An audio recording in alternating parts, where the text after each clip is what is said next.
I've been playing a lot of Cyberpunk 2077 recently, and let me tell you, it does a lot of things correctly. Creating a unique looking world, bringing to life a particular aesthetic and genre, and creating very memorable and remarkable characters. The game has really cool animations and visuals, good customization options, the atmosphere and world building are pretty impressive.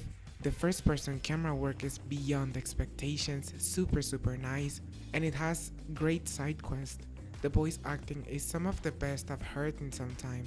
Worth pointing out too is the well established inclusivity and open world that's fun and attractive enough to explore. The weapons feel nice to use generally. I like the clothing and armor options. The game has a solid start, and let's be honest, Keanu Reeves is in it, that's a plus in my mind as well. Non-smokers are the fucking worst. Just my luck. And lastly, one thing I applaud out loud is the commitment to this bleak, selfish, sad, rebellious narrative that surrounds our protagonist in Night City. There's this quote I've heard that when something like, the cyberpunk narrative is not about saving the world, it's about saving yourself. Something along the lines. I'm paraphrasing, but the commitment is real from start to finish. Crafting and upgrading is neat, and the perk system is just straight out of any other RPG open world out there, nothing particularly remarkable there. Also, Cyberpunk does a lot of strange stuff, and it's easier to see it the more you play it. Cyberpunk 2077 is like the SN95 Mustang. Alright, car comparison coming up, just hear me out, alright? The SN95 Mustang was a highly anticipated new car in the day, and a revision to the world's most famous pony car. And while it's not necessarily bad, it's not that great either. It's fine, right? It's fine. It's good, but somehow the more you look at it, the more it starts to feel odd, weird, with its salamander look and strange headlights. So much that it got a new look in the early 2000s, overhauling the aesthetic of the car and many argue, making it better altogether. Cyberpunk hits you with this stunning and promising introduction, but after you played it for a while, the cracks start to show. The gameplay turns repetitive even if you play it with a specific combination of weapons and abilities or builds. The enemy AI is pretty dull, making most encounters similar to each other in some way. Melee feels so strange and unorthodox. Hacking, stealth, and gunplay are all fine and fun, but the repetitiveness will start to sink in sooner or later. Doesn't matter the best combinations, I'm not saying they're meaningless, not at all. I've been having a lot of fun with my Watchdog style build using pistols, hacking, and stealth, and although I've tried other stuff, it's just not particularly stellar. The game looks pretty good now in my opinion, but we're at a point in time where graphics don't really sell games anymore. It's actually kinda weird to think that there was a time around the PlayStation 3 and Xbox 360 era where graphics used to be a major factor, a specific characteristic that helped sell games. Nowadays it's just, I guess, a feature like any other. I'd argue one of the problems nowadays is standing out. Now let's talk a little bit about some of the problems. Most of your dialogue options lack impact and weight, and only a handful in the game have a reasonable impact and variable outcomes. I'm looking back at the strong start I mentioned and at B, our main character, and the way they interact with most of the world. And that was great. The pacing of some missions, especially ones where the player's autonomy is limited, does hurt the game a lot, and Johnny Silverhand is so weirdly forced. It's tiresome at times. Driving isn't the best, and the amount of promised options, especially customization ones, that were announced in previous presentations of the game were definitely a little exaggerated, I think. Worth mentioning too is that bugs still exist, and while they're not close to the way they were at launch, they are still indeed present. A few are goofy and weird, but others do ruin side missions and gigs, and a few stealth infiltrations missions have been ruined for me too. But do you wanna know what the real problem is? It was overhyped. And okay, honestly, could we blame ourselves? Kinda yes, kind of no.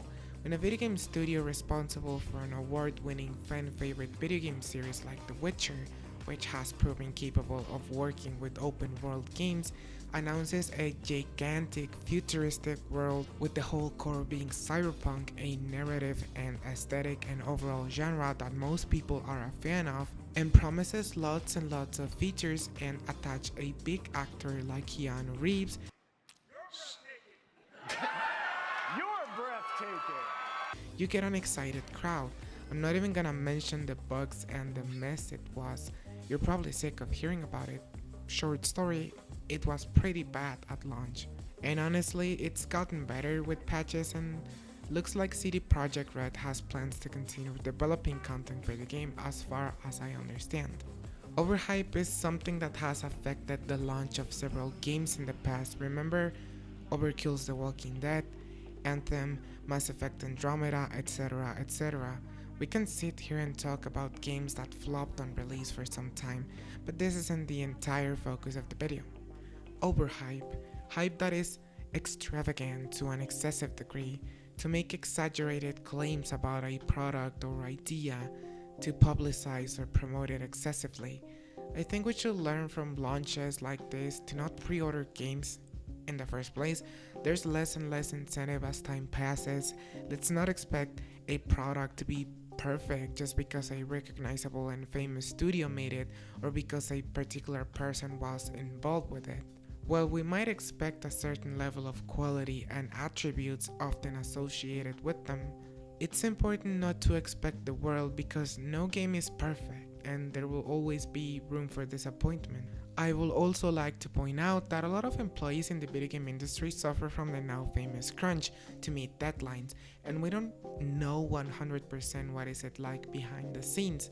Executives have more saying most of the time than the people that are actually passionate about games. If a game like Half-Life 3 were to come out, it will disappoint nevertheless. The hype was built for years and years until it kind of died out a little.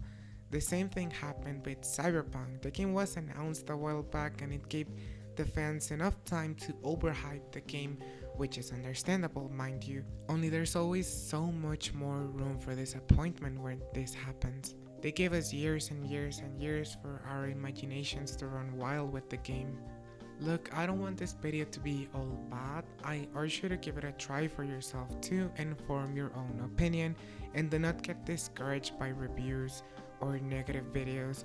I understand video games get more and more expensive. As someone who maybe buys 1 or 2 AAA titles a year, I understand. Maybe give it a try either when it comes out on Game Pass or when it's on sale. I'm not here to tell you either if a game is worth its full price because people value games differently. I wouldn't have paid full price for Cyberpunk or Watch Dogs Legion, for example, having played them both now. But it depends. I think we should consider as a community to finally learn from instances like this. And hey, hype is inevitable, I suppose. It is what moves crowds and helps sell games and helps keep them alive. Let's just not go overboard with it.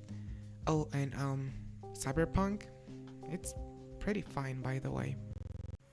So thank you so much for watching this video. Please consider supporting me on Patreon if it is in your means. It will mean the world to me. I apologize for the lack of content. I've been going through a lot of stuff, which I guess I will talk about in a future video.